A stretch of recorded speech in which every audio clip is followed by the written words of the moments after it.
Salut à tous, ici c'est Fluffy et aujourd'hui on se retrouve dans cette nouvelle vidéo afin que je vous partage ma passion, celle des mangas. C'est un peu dans ce but que j'ai créé cette chaîne, c'est histoire de vous faire découvrir tout l'univers manga, que ce soit le manga papier, les animés, les musiques ou plein de trucs dans le genre. Tout d'abord, définissons ensemble ce qu'est un manga. Alors déjà pour commencer, je tiens à dire que tous ceux qui voient les mangas passer à la télé comme des dessins animés sont des... Non! Ce sont des animés. Animés. Enfin, je sais pas.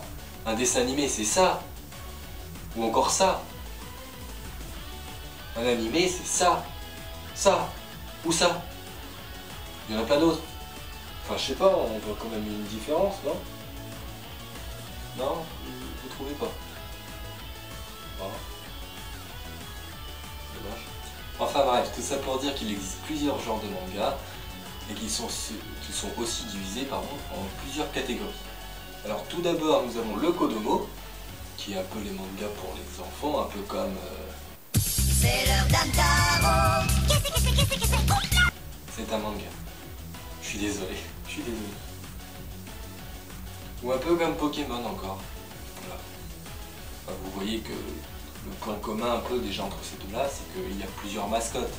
Enfin voilà, toutes les petites mascottes qu'on retrouve dans ce genre d'animé, de manga, pardon, c'est fait pour faire plaisir aux enfants. Après, si jamais vous regardez, c'est pas grave, je ne vous juge pas, c'est pas de votre faute.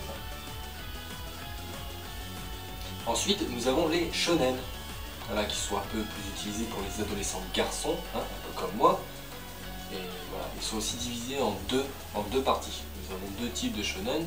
Le premier, c'est le Neketsu, voilà, qui est un type de manga qui sert à montrer des valeurs fortes masculines. Enfin, vous voyez ce que je veux dire. Voilà, ce qui se rapporte un peu au truc de bonhomme, quoi. Vous voyez le genre, par exemple, je sais pas moi, le courage. Le courage, c'est un truc d'homme, ça, quand même. Voilà, je dis pas que les femmes sont pas courageuses. Voilà. Je sais pas, un autre exemple, le dépassement de soi aussi, voilà, les valeurs fortes, quoi. Enfin, le dépassement de soi, on verra ça une autre fois, parce que ça n'est pas censé exister. Enfin bref, dans ce type de manga, on retrouve surtout les mangas les plus connus, Dragon Ball Z, One Piece, Bleach, Fairy Tail, enfin quoi que... J'en parlerai une autre fois, parce que c'est un peu un cas à part, Fairy Tail. On verra. Bien sûr, après le Neketsu, nous avons le Pantsu, voilà, qui représente un peu un jeune garçon au milieu d'une multitude de jeunes et jolies filles, voilà, du même âge bien sûr, toujours dans le type de l'adolescence. Bon bref, c'est un harem, voilà. Un exemple, harem de Jujutsu. Ah ouais, c'est pas bête, ça porte bien son nom ce truc là. Ouais. Bien sûr, après les shonen, nous avons les shoujo, voilà, qui sont pour les adolescents, filles, enfin, les jeunes filles adolescentes. Oui, c'est mieux. Parce que voilà, s'il n'y a pas un peu pour les garçons, il en faut un peu pour les filles, quoi. C'est un principe d'équité, voilà, ce que je veux dire. Comme les shonen, les shoujo sont divisés en deux catégories. Donc nous avons les Magical Girls, voilà, qui sont un peu la représentation des filles avec des pouvoirs de type, enfin pas féminin, mais de l'idéal féminin, les pouvoirs magiques, les fées, les magiciennes, les sorcières, chacun fait comme il veut, chacun choisissez, je m'en fiche, c'est pas mon problème. Enfin voilà, j'ai quelques exemples, nous avons Magical Doremi, ou Je Mage Doremi, ça dépend comment vous voyez.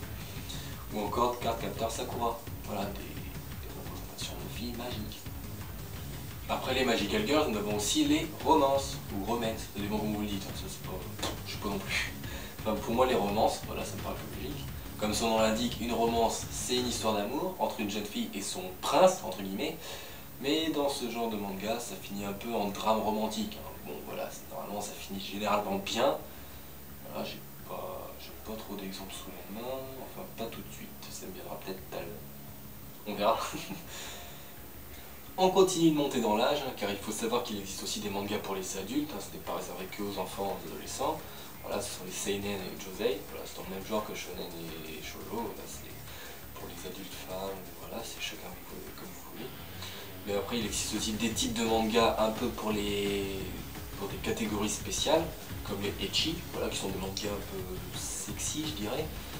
Voilà, comme ici, voilà, ça ne tombe pas non plus dans la limite du vulgaire. Enfin, c'est encore honorable le machin. Bon, certains, quand même, ils dérivent un peu quand même. C'est un peu dommage. Mais voilà, c'est des mangas assez sympas, c'est bon à voir, enfin, pour certaines personnes. Enfin voilà quoi, vous comprenez le truc. Voilà, ça ne tombe pas dans le vulgaire, sinon ce sont du hentai, qui sont des mangas pornographiques. Voilà. D'ailleurs, je vous conseille d'aller voir la vidéo de Pause Manga qui parle des hentai. C'était une vidéo spéciale pour ceux qui sont abonnés ou plus. Et voilà, il explique très bien ce qui se passe dans ce genre de manga. C'est vraiment très bien raconté, je vous invite vraiment à aller la voir. Après, il faut savoir qu'il existe aussi des mangas un peu pour d'autres types de mangas pour des catégories encore spéciales. Par exemple, nous avons les Sueri, pour les mangas policiers ou meurtriers. Voilà, par exemple, Death Note ou Détective Conan. Enfin, Détective Conan, j'ai quand même un doute parce que c'est considéré comme un shonen, mais pour moi, c'est un Sueri, parce que c'est policier et meurtrier. Détective Conan, c'est un peu, je sais pas si vous regardez le truc, c'est un peu la police, les meurtres, voilà quoi. Mais il faut savoir que ce sont principalement les shonen, les shoujo, les seinen, les shitei, qui sont des mangas un peu comiques, si je dis pas de bêtises, les hentai et même les yuri et les yaoi qui sont principalement publiés. Hein. Les yuri et les yaoi, maintenant, ça devient de plus en plus publié d'ailleurs, parce que voilà, ce sont des mangas qui font des références à des relations homosexuelles. Yuri pour, entre deux femmes et yaoi entre deux garçons. Enfin voilà, vous voyez ce que je veux dire. Alors, à moins d'être un otaku, vous n'avez pas du tout besoin de tout savoir, hein, de tout ce que je viens de raconter. C'est juste sympa de savoir qu'il existe plusieurs catégories de mangas qui sont classées en fonction des âges. Voilà, vous avez choisi Kodomo pour les enfants, Shonen pour les adolescents, pareil Shoujo, des mangas pour les adultes, hein, Seinen et Josei, etc. Hein, voilà. C'est toujours sympa de voir qu'il y a une personne concernée par tel manga, ou encore tel goût, comment dire, des catégories, voilà, telle catégorie, je veux voir un policier, voilà, je veux voir un Sueri. Voilà, c'est toujours sympa de voir que c'est classifié, c'est vraiment bien organisé et voilà, ça fait plaisir. Donc vous n'avez pas vraiment besoin de tout savoir, à part si vous recherchez un manga qui vous plaît, qui semble vous plaire ou qui vous concerne plus personnellement. Voilà, donc j'espère que vous en aurez appris un peu plus sur les différents mangas dans cette vidéo. N'hésitez pas aussi à laisser un petit like, un petit commentaire si jamais vous avez quelque chose à redire. Mais par contre, je tiens à préciser que dans mes futures vidéos, je vais traiter un peu les mangas sous différents angles. Voilà, je ne vais pas parler des mangas un par un comme le font Pause Manga ou le Chef Otaku. Déjà parce qu'ils en ont fait énormément et je serai en retard. Et même si jamais je le ferai, je risquerais de les plagier. Et ça, c'est pas vraiment mon but. Hein. Moi, j'essaie d'être un peu original et je vais essayer de vous parler des différents thèmes abordés dans différents mangas. Enfin, pas forcément des mangas spécifiques, mais voilà, histoire de confronter tous les mangas, de voir un peu comment certains thèmes sont abordés, certains sont expliqués, etc. Donc si jamais si vous en avez à me proposer, n'hésitez pas à me le dire dans les commentaires, ou sur Facebook, sur Twitter, ou même par messagerie. Les liens sont dans la description.